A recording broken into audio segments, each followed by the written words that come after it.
All right, so now what we're going to be looking at is, we looked at the 2.1, why certain elements have a higher density than others. And for the most part, it's because they have more protons and neutrons, which makes up the most mass. But now we've got to look at the interactions they do. So let's first of all define them. So protons, again, are positively charged. There's 3 parts of an atom, and that's one of them. And it's got 1 AMU, meaning it has mass. So maybe I'll just put that there real quick, just to mention that. So this has mass. All right, that's what AMU basically means, mass. All right.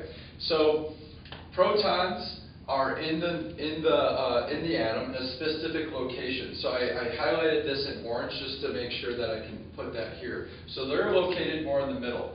So the protons, you know, there's more than one usually. I'm going to put 4 of them in here, and just to emphasize what element that'll be in a minute. But anyways, neutrons are the same idea. They're same mass, same amount of mass, but there's no charge. So neutrons are also in the middle. So I'm going to throw in maybe 3 of these, okay? And they're also all in the middle, and that's what makes up the mass. And that's what the density was all about. So why are elements dense? Protons and neutrons. That's what makes up the mass, okay? Electrons have no charge, they have no mass, but they are located, they're negatively charged, so they're related to bonding. And we're going to get into bonding later, but basically when a chemical reaction occurs, we're talking about electrons transferring from one element to another, or being shared, or something like that. And that's for another section, so we'll talk about that a little bit later. But electrons are going to be on the outer part. Since they're negatively charged, neutral atoms, all the ones on the periodic table, are neutral at the time. So if you have, for example, 4 protons, I'm going to have 4 electrons. They're the same number, okay? So I have, I'm just going to put E's here. 1, 2, 3, 4. They're on the outside. There's more specific places where electrons go, but we're not going to get into that yet, okay? So that's the idea of where protons, neutrons, and electrons are. But now we're going to relate to more about this stuff, how they relate mathematically. So, getting rid of this now, we are going to now look at atomic number, atomic mass, and mass number, okay? So, back to that last one, we had, let's just use that example, we had 4 protons, right? In that drawing I just drew. I believe we had 3 neutrons, okay? And also we had the same amount of protons as electrons, so we had 4 electrons. So I'm going to give you 1 second here to figure out what element that is. All right, so think about it. You can pause this if you need to. But looking at the periodic table, mine's right to my left, your right, and I see that it is beryllium, okay? So this is beryllium, because this is the only thing that really matters, okay? This equals beryllium. It cannot be anything else, all right? So that's beryllium. It's got 3 neutrons and 4 electrons. 4 electrons, this will always equal each other if it doesn't have a charge. If it had a charge, things will be a little different. So, for example, if beryllium only had 3, so you're never going to lose protons, right? You're only going to lose electrons, or gain them. Let's just say it had 3 electrons. And we'll talk about like the specific number of losing and gaining and all that later. But if it has 3 electrons, then that would mean beryllium would have a 1 more proton than electron. So it would have a +1 up here. That means it's a positively 1 charge. It's got a charge of +1, because every proton is positively charged, every electron is negatively charged.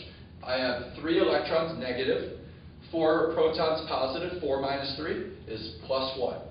So the charge is always related to, so I'm just going to circle this and just mention that this is always going to be protons minus electrons. And that's how you get that number, okay?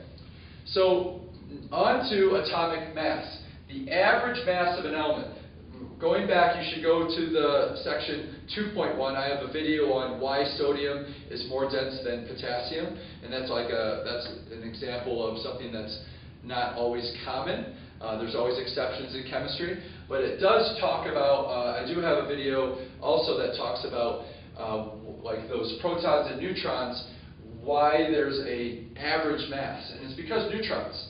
Not every beryllium atom has 3 neutrons. Some of them have 4 neutrons. And that's why the average is, let's see, let me grab a periodic table real quick, I can't quite see that.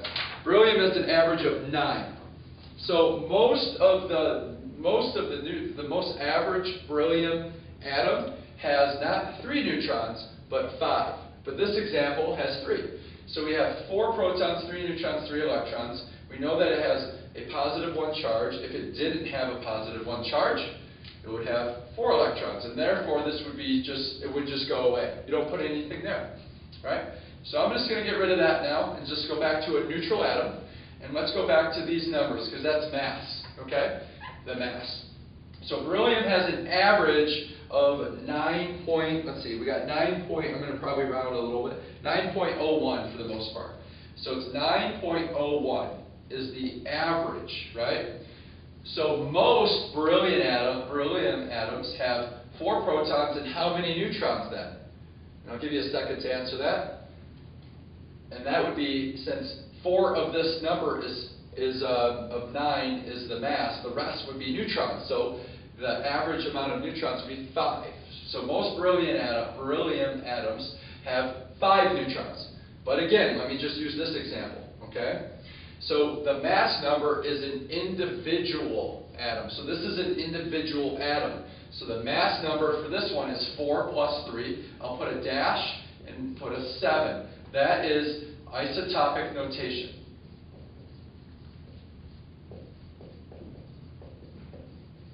Isotopic notation. So that just means that every atom has a different mass number. If it has a different amount of neutrons. Sometimes they do, sometimes they don't. Most of them have 5 neutrons. So beryllium, on average, has 5 neutrons. And then I would change this number to a 9. Because individual atoms are considered isotopes if they have different amount of neutrons. So here are some isotopes of beryllium. Beryllium, if I put Be and I put a 7 there, and a Be, and I put a 9 there, that means beryllium, this is an isotope of beryllium, and this is an isotope of beryllium. Because they have the same amount of protons, but different amount of neutrons. So this one has 4 neutrons, and this one has 3 neutrons. 4 plus 3 is 7, 4 plus 5 is 9. So you got to get used to being able to give, if I give you the number of protons, or actually I don't even have to give you the number of protons. I could just say I have beryllium, I could put Be9, and you could tell me how many neutrons that has. So let me give you one more example and see how you're doing. And then if this doesn't make sense, definitely come see me. Alright? So I'm going to do, let's see, chlorine. So I'm going to put Cl35. So, and I'm going to put a -1 there. So I want you to tell me how many protons, neutrons, and electrons that has. So pause this if you need to, otherwise I'm going to go right to the answer. All right? So this -1 indicates, remember, it's protons minus electrons. I know the protons are always, for chlorine, going to be 17. So I have 17 minus the number of electrons, and I don't know what the number of electrons are, but I know the overall charge is -1. So I put a blank here, because I need to know electrons, and it's equal to -1. So I must have 18 electrons. So I have 18 electrons to make a -1 charge. I have 17 protons. So this is my protons, these are my electrons. And remember, this is the mass number. So the mass is, remember, protons and neutrons. So all I have to do is simply subtract 17 from 35, and I will get my number, okay? So that means 18 plus 17 is 35. So I have 18 neutrons. 18 plus 17 is 35. 17 is my number of protons. If I subtract and get 18, I have my -1 charge of chlorine. So practice that. If that doesn't make sense, please come talk to me, okay?